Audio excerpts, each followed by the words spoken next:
शेर और खरगोश की लड़ाई की कहानी। यदि आप मेरे चैनल में नए हो तो मेरी चैनल को सब्सक्राइब करें, शेयर करें और लाइक करें। धन्यवाद। बहुत पुरानी बात है, एक जंगल में खूंखार शेर राज किया करता है। राजा होने के कारण वह शेर जंगल के बाकी सारे जानवरों पर ध्वंस जमाता था और उनका शिकार करके उन्हें खा जाया करता था। कई बार वह एक या दो नहीं बल्कि कई जानवरों को मार दिया करता था। इस बात से जंगल के सभी जानवर बहुत परेशान थे। उन्हें डर लगता था कि इस तरह एक दिन शेर जंगल के सारे जानवरों को खा जाएगा। इस बात का हल निकालने के लिए सभी जानवरों ने फैसला किया कि वो जाकर शेर से बात करेंगे और उसे समझाने की कोशिश करेंगे। इस फैसले के बाद हिम्मत करके दूसरे दिन सभी जानवर शेर के पास गए। शेर अपनी गुफा में आराम कर रहा था। उन सभी के आने के कारण उसकी नींद खुल गई। उन सभी को एक साथ देखकर शेर गुस्से से बोला, तुम सभी एक साथ यहाँ क्या कर रहे हो? मैंने कोई दावत रखी है क्या? इस बात पर जानवर दल का सरदार बोला, महाराज, हम सभी यहाँ आपसे एक विनती करने आए हैं। दरअसल आप जब भी शिकार पर निकलते हैं तो एक साथ कई जानवर मार देते हैं, जिनमें से कई को आप खा भी नहीं पाते। आपके ऐसा करने से हमारी संख्या कम होती जा रही है और आपकी प्रजा छोटी होती जा रही है। अगर यूं ही चलता रहा तो एक दिन आपके राज्य में एक भी जानवर नहीं बचेगा और जब प्रजा ही नहीं होगी तो राजा भला किस पर राज करेगा?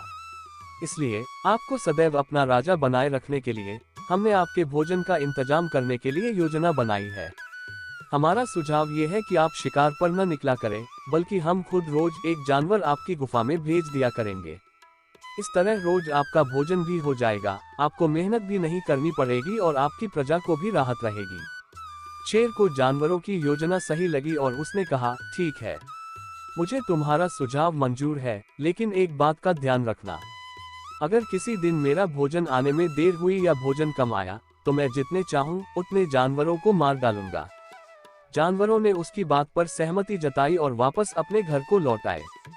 उस दिन के बाद से हर रोज एक जानवर शेर की गुफा में पहुंच जाता और शेर उसे मारकर अपना भोजन बना लेता। यूं ही चलते चलते एक दिन खरगोश की बारी आई। वह बहुत छोटा था लेकिन चतुर भी था। उसने सोचा कि रोज शेर के हाथों एक जानवर मारा जाता है, ये तो गलत है। इस परेशानी का समाधान करने के लिए कोई चाल चलनी पड़ेगी। तभी उसके दिमाग में एक आइडिया आया। वह धीरे धीरे घूमता फिरता शेर की गुफा तक पहुंचा। वहां पहुंचकर उसने देखा कि शेर गुस्से से आग बबूला हो रखा है।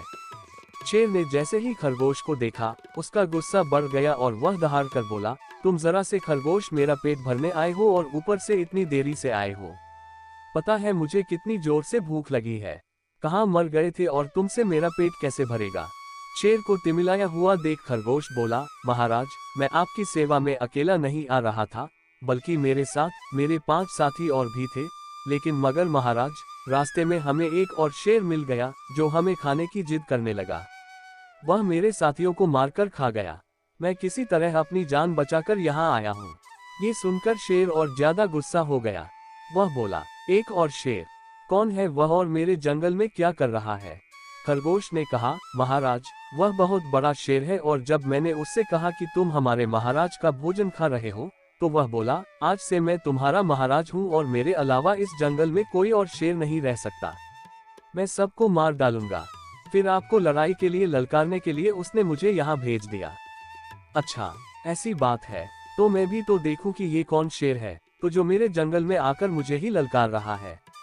ले चलो मुझे उसके पास, शेर ने गरज कर बोला और खरगोश के साथ चल दिया। खरगोश उसे जंगल के बीच मौजूद एक कुएं के पास ले गया और बोला, महाराज, वो इस गड्ढे के नीचे गुफा में रहता है। आपको आता देख शायद वह अंदर घुस गया। दूसरे शेर को देखने के लिए जैसे ही शेर ने कुएं में झांका तो उसे अपनी परछाई दिखी और उसने समझा कि वह दूसरा शेर है। इसके बाद उसने दूसरे शेर को ललकारने के लिए जब दहाड़ मारी तो उसी की दहाड़ गूंजकर उसे सुनाई दी, लेकिन उसे लगा कि वह दूसरा शेर भी उसे ललकार रहा है। बस इतने में शेर को गुस्सा आया और उसने कुएं में छलांग लगा दी। छलांग लगाते ही शेर कुएं की दीवार से टकराया और पानी में गिरकर मर गया। ये खबर जब जंगल के बाकी जानवरों को मिली तो सारे बहुत खुश हुए और खरगोश की जय जयकार करने लगे। कहानी से सीख। इस कहानी से हमें ये सीख मिलती है कि मुश्किल से मुश्किल परिस्थिति में भी दिमाग शांत रखने से हर कठिनाई को आसानी से सुलझाया जा सकता है।